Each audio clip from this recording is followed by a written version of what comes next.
रामनवमी के पावन अवसर पर जाने माने आध्यात्मिक चिंतक एसबी सिंह प्रहरी ने देशवासियों को शुभकामनाएं देते हुए एक गहरे आध्यात्मिक रहस्य को साझा किया और राम के नाम की महत्ता को समझाया। उन्होंने बताया कि राम का अर्थ है अंतरात्मा में प्रकाश का जागरण। जब व्यक्ति अपने भीतर के अहंकार, क्रोध और मोह को त्याग देता है, तभी सच्चे राम का अनुभव होता है। रामनवमी हमें बाहरी उत्सव के साथ साथ भीतर के आत्मबोध की यात्रा पर चलने का संदेश देती है।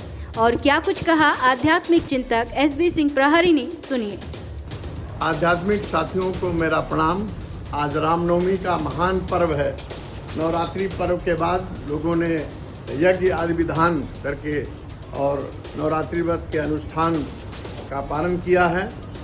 और ऐसे पे हमारे साथ जितने भी आध्यात्मिक साथी जुड़ रहे हैं, उन सभी को बहुत बहुत हार्दिक शुभकामनाएं रामनवमी की।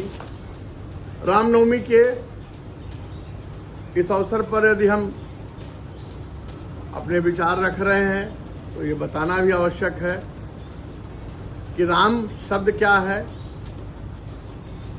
राम शब्द के बारे में देखें तो भगवान शिव के बारे में भी कहा गया है कि उनके आराध्य राम है। और राम के बारे में लिखा गया है, राम से बड़ा राम का नाम।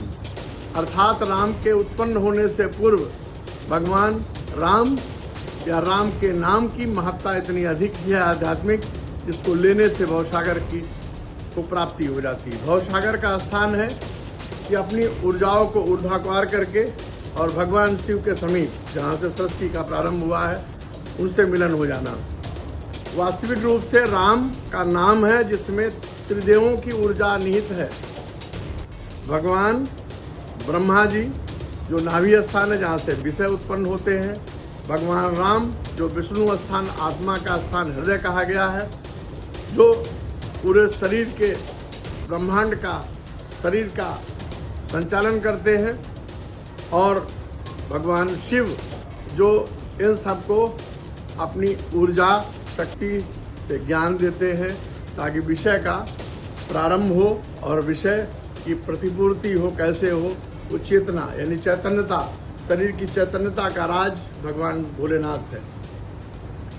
इसीलिए जब आप राम शब्द का उच्चारण करते हैं तो पहला रा यानी कि नाभि स्थान यानी ब्रह्म, जहाँ से विषय की उत्पत्ति होती है, उस स्थान की ऊर्जा चक्र जागृत होता है। जब आ की बात करते रा, तो आ में यानी हृदय स्थान की ऊर्जा मेरी जागृत होती है, जहाँ पर भगवान विष्णु, भगवान राम का जो है वो अस्तित्व हमारे शरीर के अंदर ही निहित है।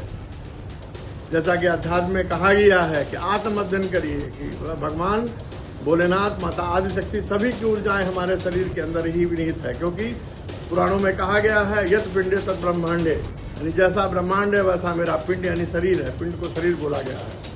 और जब माँ शब्द का उच्चारण करते राम, तो जब माँ करेंगे तो आंख बंद करके माँ बोलिए तो देखिए हृदय यानी चेतना से सीधे आपका ऊर्जा चक्र यानी तीनों ऊर्जा चक्र जब सम्मिलित एक्टिव हो जाते हैं तो वास्तविक रूप से आनंद की अनुभूति होती है। और उस आनंद की अनुभूति का ही नाम है राम के नाम लेने से, जो सुमिरन करने से जो भवसागर की प्राप्ति होती। भवसागर मतलब भावनाओं से ऊपर जाकर के, यानी आनंद आ गया तो भावनाओं से ऊपर हम हो गए। यानी कि जब हम राम शब्द का उच्चारण करते हैं और अंतर्मुखी होकर आंख बंद करके राम शब्द का उच्चारण करते हैं, तो जब भगवान भोलेनाथ से सारी ऊर्जाएं तीनों एक साथ एकत्रित होती हैं तो आनंद की अनुभूति होती है।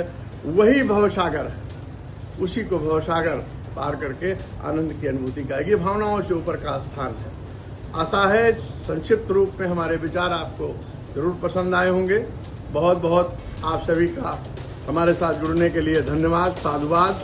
और पुनः रामनवमी की बहुत बहुत हार्दिक शुभकामनाएं। ईश्वर से प्रार्थना है, भगवान राम से प्रार्थना है, आज का उनका अवतरण दिवस है, कि आप सभी को सपरिवार शांति, सुख, समृद्धि प्रदान करें, दीर्घायु हो, यशस्वी हो। बहुत बहुत आपका साधुवाद, प्रणाम।